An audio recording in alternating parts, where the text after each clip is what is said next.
नमस्कार दोस्तों, Buddha facts YouTube channel में आपका स्वागत है। क्या 1 साल तक अखंड ब्रह्मचर्य का पालन करते हैं तो आपको क्या फायदा होगा, सब कुछ जानेंगे, तो बने रहें इस वीडियो में। और हाँ, इस वीडियो को आप हल्के में मत लेना। और अगर आप हमारे चैनल पर नए हो तो हमारे चैनल को सब्सक्राइब जरूर कीजिए और अपने खास दोस्तों को भी शेयर जरूर करिए ताकि वे भी ब्रह्मचर्य का पालन करना आज से ही शुरू कर दें। 30 दिनों के बाद आपका दिमाग और शरीर, आपके शरीर का सिस्टम, सब कुछ अच्छी तरह से कार्य करने लगेगा। तो ब्रह्मचर्य का पालन करने से रोग प्रतिरोधक शक्ति बढ़ती है। ब्रह्मचर्य मनुष्य की एकाग्रता और ग्रहण करने की क्षमता बढ़ाता है। ब्रह्मचर्य पालन करने वाला व्यक्ति किसी भी कार्य को पूरा कर सकता है। ब्रह्मचारी मनुष्य हर परिस्थिति में भी स्थिर रहकर उसका सामना कर सकता है। बेहतर आत्मनियंत्रण। ब्रह्मचर्य का अभ्यास आपके आत्म अनुशासन और आत्मनियंत्रण को बढ़ा सकता है, क्योंकि यह यौन इच्छाओं को प्रबंधित और पुनर्निर्देशित करने की आवश्यकता होती है।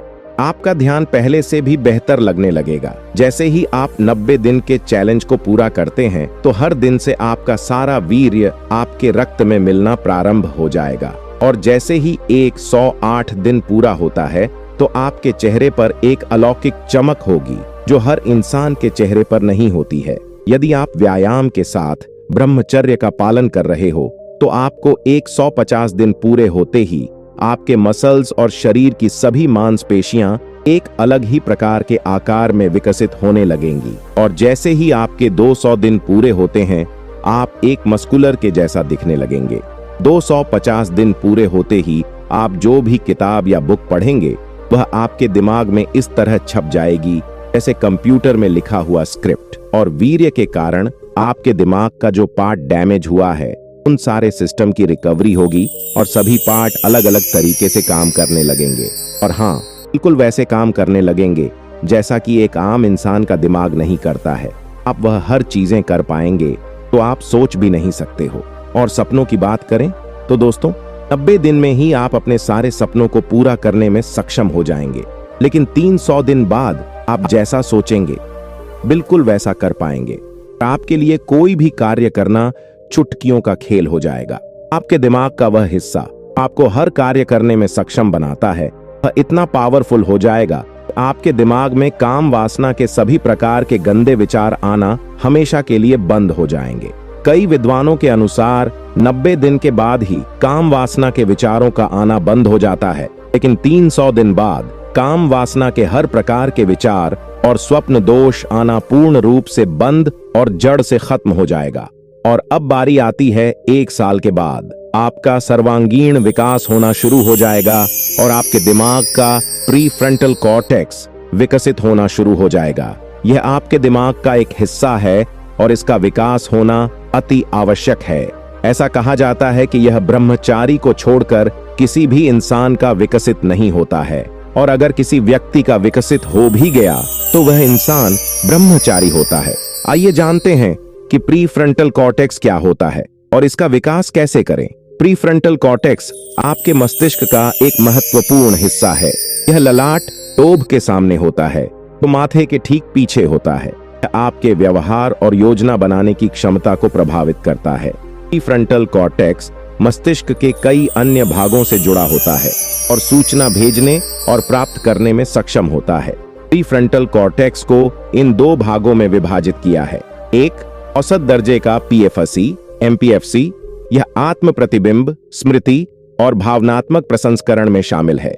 दूसरा पार्श्व पीएफसी एलपीएफसी, यह संवेदी प्रसंस्करण, मोटर नियंत्रण और प्रदर्शन निगरानी में शामिल है। प्रीफ्रंटल कॉर्टेक्स मस्तिष्क के कई कार्यों में शामिल होता है।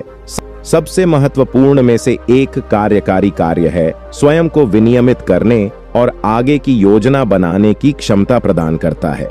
आइए जानते हैं कि इसके डैमेज होने से क्या क्या हो सकता है। प्रीफ्रंटल कॉर्टेक्स आपके व्यक्तित्व को भी प्रभावित करता है। जब किसी व्यक्ति का प्रीफ्रंटल कॉर्टेक्स क्षतिग्रस्त हो जाता है तो इसका एक ऐतिहासिक उदाहरण 1800 के दशक के मध्य में हुआ था, जब रेल कर्मी फिनिस गेज के प्रीफ्रंटल कॉर्टेक्स को उसकी खोपड़ी में घुसी धातु की छड़ से क्षतिग्रस्त कर दिया गया तो वह बच गया था, लेकिन उसका व्यक्तित्व बदल गया। वह आवेगशील हो गया और योजना बनाने की क्षमता खो बैठा। व्यक्तित्व और व्यवहार में परिवर्तन, सामाजिक व्यवहार संबंधी समस्याएं, असामाजिक व्यवहार में वृद्धि, हिंसा या चोरी करने की अधिक संभावना हो सकती है। भावनाओं और आवेग को नियंत्रित करने में समस्याएं, ध्यान अभाव, अतिस्क्रियता विकास, एक न्यूरो डेवलपमेंटल स्थिति जो ध्यान, अतिस्क्रियता और आवेगशीलता को प्रभावित करती है। मानसिक स्वास्थ्य विकार जो दर्दनाक घटनाओं के बाद लोगों को प्रभावित करता है। मानसिक स्वास्थ्य स्थिति जो व्यक्ति के व्यवहार, विचारों और भावनाओं को प्रभावित करती है। ध्रुवी विकार कैसी स्थिति है जो अत्यधिक मनोदशा में उतार चढ़ाव का कारण बनती है। बात करें इसके विकास की तो दोस्तों, पहला उपाय यह है कि ब्रह्मचर्य। दूसरा उपाय की बात करें तो दोस्तों, कराटे, मार्शल आर्ट और वर्कआउट।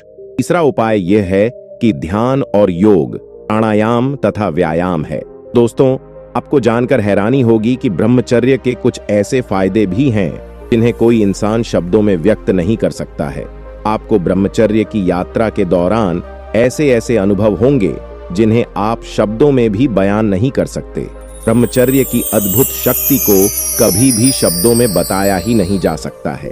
तो दोस्तों, ब्रह्मचर्य के फायदे बताते हुए भारत के इतिहास के 4 व्यक्तियों के बारे में बताना चाहेंगे। तो दोस्तों, पहले नंबर की बात करें तो भारत का ऐसा शख्स आता है जिसने ब्रह्मचर्य की अलौकिक और असीम शक्तियों और अपनी बुद्धि का इस्तेमाल करके पूरी दुनिया पर कब्जा किया और पूरे विश्व को अखंड भारत बनाया और भारत को अखंडता दिया। तो दोस्तों, हम बात कर रहे हैं आचार्य चाणक्य की। इनके पास ब्रह्मचर्य की ऐसी शक्तियां थीं कि जब ये अखंड भारत बनाने के लिए युद्ध करवा रहे थे तो ये बादलों के द्वारा बारिश करवा देते थे। युद्ध के समय बिजली चमक देते थे जिसे देखकर शत्रु भयभीत हो जाते थे और भागने लगते थे, और युद्ध के समय शत्रुओं को गायब कर देते थे जिसे देखकर शत्रु अचंभित हो जाते थे। इतिहास के दूसरे व्यक्ति की बात करें तो उन्होंने ब्रह्मचर्य के तपोबल से वेद तुल्य हो गए थे। इनके पास कुल 32 कलाएं थीं, यानी 32 प्रकार के गुणों से युक्त थे, और यह व्यक्ति आचार्य चाणक्य से भी अधिक तीव्र थे। दोस्तों, हम बात कर रहे हैं भारत के महान राजा अशोक सम्राट मौर्य साम्राज्य की, जिसने जीवन काल में कोई भी युद्ध नहीं हारा। इनके जीवन काल के घटनाओं के बारे में बात करें तो इन्होंने समय समय पर ऐसी ऐसी यात्रा की थी जो आम व्यक्ति ने नहीं की होगी। ये इतने युद्ध कला में माहिर थे कि इनके नाम सुनने में भी दुश्मन युद्ध छोड़कर भाग जाते थे, और इनको धरती पर कोई नहीं हरा सकता था। ऐसा कहा जाता है कि इनके जैसा व्यक्ति अखंड भारत में अभी तक पैदा नहीं हुआ है। इनमें इतना बल था कि युद्ध के समय सारी दुनिया एक तरफ और अशोक सम्राट मौर्य साम्राज्य एक तरफ। तो दोस्तों, तीसरे व्यक्ति की बात करें तो ये वो शख्स हैं जिन्होंने ब्रह्मचर्य के बल पर इतनी शक्तियां प्राप्त की थीं कि ये एक समय में और एक साथ 1 लाख लोगों को मार गिराने में सक्षम थे। जी हाँ, हम बात कर रहे हैं महाराणा प्रताप की।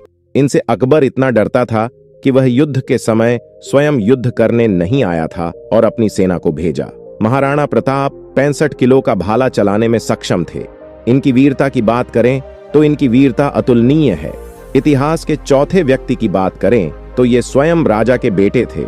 इन्होंने अपने विवाह के कुछ समय बाद ही अपना घर और राजपाट सब कुछ त्याग दिया और सत्य की खोज में निकल गए। तो दोस्तों, हम बात कर रहे हैं राजकुमार सिद्धार्थ की। इन्होंने 6 वर्षों की कठिन साधना के बाद ज्ञान प्राप्त किया और अपने ज्ञान से पूरे विश्व को प्रभावित किया। इन्होंने शांति और सत्य का संदेश दिया था। हम बात कर रहे हैं महान भगवान गौतम बुद्ध की। जी हाँ, और ज्ञान की प्राप्ति 35 वर्ष की आयु में बोधि वृक्ष के नीचे ध्यान करते हुए सिद्धार्थ को ज्ञान की प्राप्ति हुई और वे बुद्ध जागृत बन गए। तो दोस्तों, आज के लिए बस इतना ही। ऐसी ही और वीडियो देखने के लिए हमारे चैनल को सब्सक्राइब जरूर कर लीजिए और मिलते हैं एक और नई वीडियो में। तब तक के लिए अपना ख्याल रखिए। धन्यवाद। नमो बुद्धाय। जय हिंद, जय भारत।